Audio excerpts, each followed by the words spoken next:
এই আখিরাত কামাই করার পরকালের পাথেয়, পরকালের পুঁজি, কবর হাসর আখিরাতের পুঁজি সংগ্রহের একটা শ্রেষ্ঠতম মাস, একটা বড় সিজন, একটা বড় মৌসুম, এটা হলো মাহে রমজান। এই কথাটা আমি বলতে চাই। সিজন বুঝতে হয়। বুদ্ধিমান ব্যবসায়ী, বুদ্ধিমান কৃষক জমিনে ফসল করবার আগে সিজন চিনে যে এখন কোনটা লাগাইতে হবে। কথা বুঝছেন নি? সিজন হইলো আলুর, আপনি লাগাইছেন টমেটো, তাহলে হইতো না। সিজন চিনতে হবে। প্রত্যেকেই মৌসুম চিনে, সিজন চিনে। তো আল্লাহ তাআলা বলছে, বান্দা আখিরাত কামাই করার, জান্নাত কামাই করার সবচেয়ে বড় সিজন, মৌসুম মাহে রমজান। আর সেটা আর মাত্র 30 দিনও বাকি নাই। এই আমাদের সামনে একদম অল্প কয়দিন, আর মাত্র একটা মাস। এই এক মাসের ব্যবধানেই আমাদের সামনে আসতেছে মাহে রমজান। আল্লাহ তাআলা বলছেন, ইয়া আইয়ুহাল্লাযীনা আমানু কুতিবা আলাইকুমুস সিয়ামু কামা কুতিবা আলাল্লাযীনা মিন ক্বাবলিকুম লাআল্লাকুম তাত্তাকুন। রোজার বিস্তারিত আলোচনা হুজুররা করবে, আমি এই জন্য আপনাকে ইমাম সাহেবরাই বলবে ইনশাআল্লাহ। কিন্তু আমার বলার উদ্দেশ্য শুধু এই কথা বলা যে আল্লাহ বলছে, বান্দা তোমাদের উপরে রোজা ফরজ করলাম, পূর্ববর্তী ইমানদারদের উপরেও আমি ফরজ করেছি। উদ্দেশ্য কি? উদ্দেশ্য হলো আল্লাহ বলেন, লাআল্লাকুম তাত্তাকুন। ইমানদার একটা মাস তুমি আমার হুকুম পালন করবা, গুনাহ বর্জন করবা, আমার আদেশ পালন করবা। রোজা, নামাজ, ইফতার, সাহরি, 20 রাকাত তারাবি, ভোর রাত্রে কিছুটা তাহাজ্জুদের নামাজ, সেজদা, দোয়া, কান্নাকাটি, জিকির, তেলাওয়াত, যাকাত, ফিতরা, দান, সাদাকা, শবে কদর, রমজানের শেষ দশকের ইতিকাফ, এতগুলো ইবাদত দিয়ে আমি সিজনটা সাজাইছি, রমজানটা সাজাইছি। অতিরিক্ত অনেক কিছু দিছি। ইফতার রমজান উপলক্ষে, সাহারি রমজান উপলক্ষে, 20 রাকাত তারাবি রমজান উপলক্ষে, শবে কদর রমজান উপলক্ষে, শেষ দশকের ইতিকাফ রমজান উপলক্ষে। জান্নাতের দরজা পুরা খুলে দিলাম রমজান উপলক্ষে, জাহান্নামের দরজা বন্ধ করে দিলাম রমজান উপলক্ষে, শয়তানগুলো সব শিকলে বাইন্ধা রাখলাম রমজান উপলক্ষে, এবং একে 70 বানায় দিলাম রমজান উপলক্ষে। এত কিছু দিয়েও যদি তুমি জান্নাত কামাই করতে না পারো, তুমি আসলেই অসিদ্ধ। আমি প্রতিনিয়ত আমাদের চোখের সামনে যে মানুষগুলো মারা যাচ্ছে, তারা কেউ নিজের থেকে মরতে চায় নাই, কিন্তু কেউ থাকতেও পারে নাই। প্রতিদিন যারা চলে যায়, প্রতিনিয়ত তাদেরকে কে নিয়ে যায়, কোনখানে নিয়ে যায়, তাদের শেষ অবস্থা কি হবে? তাহলে যিনি নিয়ে যায় তিনিই বলছেন, আমি তোমাদেরকে আবার কবর থেকে উঠাবো, কবর থেকে উঠাবো, তোমাদেরকে জিজ্ঞেস করবো। ফাওয়ারাব্বিকা লানাসআলান্নাহুম আজমাইন। আল্লাহ বলে, কসম বান্দা, আমার কসম, মানে আল্লাহ আল্লাহর কসম খাইয়া বলছে, নিজের কসম খেয়ে বলছে, আল্লাহ বান্দা বিশ্বাস করো, আমি কিন্তু তোমাদেরকে জিজ্ঞেস করব আম্মা কানু ইয়ামালুন, তোমাদের পুরা জিন্দেগীর প্রতিটা আমল কর্ম আমি জিজ্ঞেস করব। এটা কেন করেছো, এটা কেন ছেড়েছো, লিমা ফাআলতা হাদা লিমা তারাকতা হাদা। ফজরের নামাজ 1 বছর বান্দা 365 দিনে কোনদিন ফজরের নামাজ পড়ো নাই, আমার বান্দা কেন ছেড়ে দিলা, কেন ছেড়ে দিলা, কেন ছেড়ে দিলা, কেন করলা, এতগুলো মিথ্যা কেন বললা, এত টাকা সুদ কেন খাইলা? সুম্মা লাতুসআলুন্না ইয়াওমাইদিন আনিন নাঈম। আল্লাহ তাআলা বলেন, অবশ্যই তোমাদেরকে প্রতিটি নিয়ামত, আনিন নাঈম, আমি আল্লাহ প্রদত্ত প্রতিটা নিয়ামত সম্পর্কে জিজ্ঞেস করব। হাসি, কান্না, আনন্দ, বেদনা, এই আসমান জমিন, রোদ বৃষ্টি, ক্ষেত, ফুল ফল, ফসল, স্ত্রী কন্যা, জায়গা জমি, হাত পাও, দেহ অঙ্গ প্রত্যঙ্গ, এক এক লোকমা খাবার, এক এক ঢোক পানি, এমনকি প্রতিটা নিঃশ্বাস, আল্লাহর কসম আল্লাহ তাআলা জিজ্ঞেস করবে, বান্দা আমার এক এক নিঃশ্বাসের হিসাব দাও, এক এক ঢোক পানির হিসাব দাও।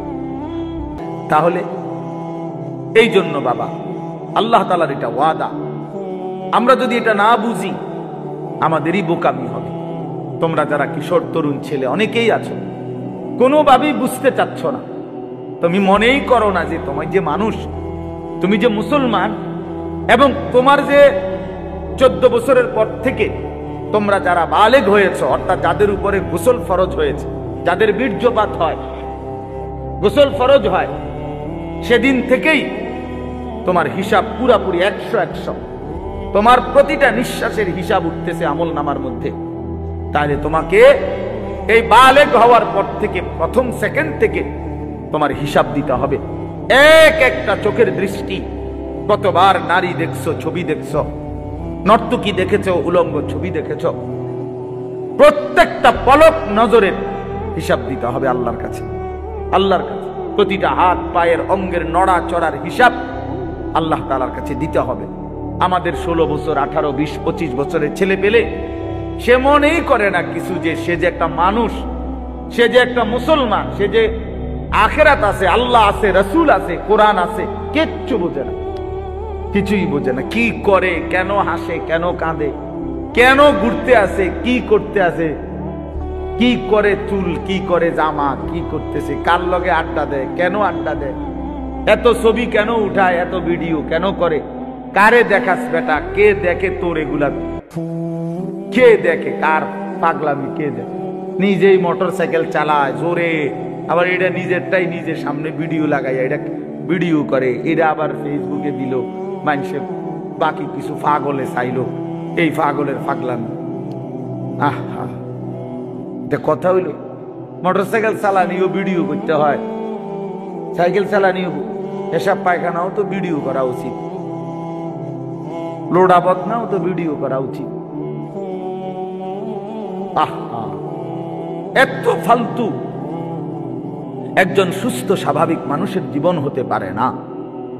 তাহলে আমার ছেলে মেয়ে নামাজ পড়ে না, পর্দা করে না, আল্লাহর নাম জানে না, কোরআন শরীফ পড়তে জানে না, বউ পর্দা করে না, রাস্তার লগে পুকুর বেড়ি গোসল করে, তামাম মানুষ চাইয়াতায়, এই অসভ্য নারী, এই বেডিও অসভ্য, এই বেডির জামাইও অসভ্য, একেবারে 100% অসভ্য, দোনোটা অসভ্য, দোনোটা অসভ্য, বেড়াটাও অসভ্য, বেডিটাও অসভ্য।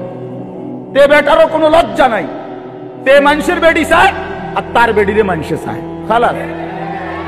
হ্যাঁ, নাই তো এই বেশরম 30 বছরের কামাই দিয়া বেটা তোর বউয়ের জন্য একটা গোসলখানার ব্যবস্থা করতে পারলি না বেটা, তুই কি এর বেটা? বেটা অপদার্থ বেটা,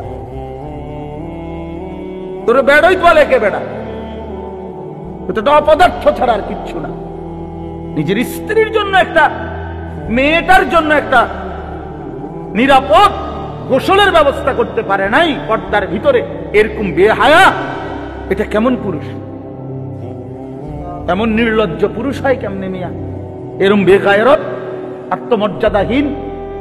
আমার স্ত্রী রাস্তার মানুষে দেখবো, তাহলে আমি জীবনের বাচ্চা থেকে কিনলাম। আমার মেয়ে রাস্তার ফোলা পাইনি টিটকারি মারবো, ইটকারি মারবে, অথচ মেয়ে আমার, তাহলে আমার মতো বেড়ই মুসলমান আমার বাচ্চা থাকার দরকার কি বেড়া? আমি মরে যাই না কেন? আমি মরে যাই না কেন? আমি পানিতে ডুবি না কেন? বলে। এই জন্য বাবাদেরকে বলি, ইনসাফের সাথে বলে, ইনসাফের সাথে বলে। কইলেই কইব কই হুজুর শুনে না, ওনার এই যুগ নাই। কোন যুগ নাই? নূহ আলাইহিস সালামের যুগ নাই নাকি? নূহ আলাইহিস সালামের যুগে তো মোড়ে শুনছে না, কথা বলেন না কেন? কয় না আগের এই যুগ না। কোন যুগ? নূহ আলাইহিস সালামের যুগ। ওই সময় দিয়ে কেউ ঈমান আনছে না, অল্প কয়টা মানুষের নাই তো, তাইলে এম তো তখন ভালো, কথা বলেন না? এখন ভালো না আরো মিয়া? তো তো আপনি কোন কি আগের যুগ নাই? কিতাব কোন যুগ নাই বলেন? এই জন্য বললেই হইল না, এই সমস্ত সামান্য 1-2 শব্দ বললেই হবে না। কোন নারী যদি, স্ত্রী ছেলে মেয়ে যদি নামাজ না পড়ে, পর্দা না করে, আল্লাহর কোরআন না পড়ে, সেজদা না করে, এরপরে তার প্রতি আমার করণীয় কি, এই ব্যাপারে ইসলামের কোন দিক নির্দেশনা নাই। তো আপনি হেটা জিগান না কা? তোর কাপড়ও খুলে ফেল, নর্তকীর কাপড় তো খোলাই, যা দেখেন। তবে আগে শর্ত হলো একথা বুঝাপড়া করে নাও, কারোর সাথে হিসাব মিলাইয়া নাও যে আসলে যে হুজুররা বলে কবর, হাসর, আখিরাত, এটি আসলে মিছা কথা নেই। এই কথা কারোর থেকে জিজ্ঞাসা করে নাও। কথা বুঝেন নাই আমার? এটা যদি ফয়সালা হয়ে যায় যে হ্যাঁ এগুলো নাই, তো ঠিক আছে বন্ধু, নাচো গাও ফুর্তি করো, যা মন চায় তাই করো। কিন্তু এ কথার তো কোনো কাফেরও আজ পর্যন্ত বলে নাই যে কবর হাসর আখেরাত নাই। না, হিন্দুরাও তো স্বর্গ নরক কয়, কয় না? কথা বলেন না কেন? হিন্দুরা মরলে আমরা যেরকম কই মরহুম, হেরাতে কয় স্বর্গীয় উমক। তো হিন্দুরাও তো বলে এটা। কাফের বেঈমানও তো বুঝে পরকাল, তুমি বুঝো না কেন? কাফের বেঈমানের পরকালের ধারণা ভুল ধারণা, মানে পরকাল মানে, কিন্তু পরকালের ব্যাপারে তারা যেই ধ্যান ধারণা এটা তাদের ভুল। কিন্তু আমরা মুসলমান, আমাদের পরকালের ব্যাপারে বর্ণনা একেবারে স্পষ্ট। কোরআনুল কারীমের 3 ভাগের 2 ভাগে আখিরাত। আখিরাত নবী সাল্লাল্লাহু আলাইহি সাল্লামের সারা জিন্দেগীর চোখের পানি উম্মতের জন্য যে কাঁদছেন 23টা বছর, কি জন্য? যে আল্লাহ 23 বছর নবী কাঁদছেন উম্মতের জন্য। কেন? দুনিয়ায় যেন ভাত মাছে কষ্ট না পায় উম্মত, এজন্যই তো না? কথা বলেন, উম্মত যেন ভাতে মাছে কষ্ট না পায়, দুনিয়ায় বউ বাচ্চা লইয়া যেন সুখে চলতে পারে, এই জন্যই তো নবীর 23 বছরের চোখের পানি, নাকি? তাহলে কি জন্য?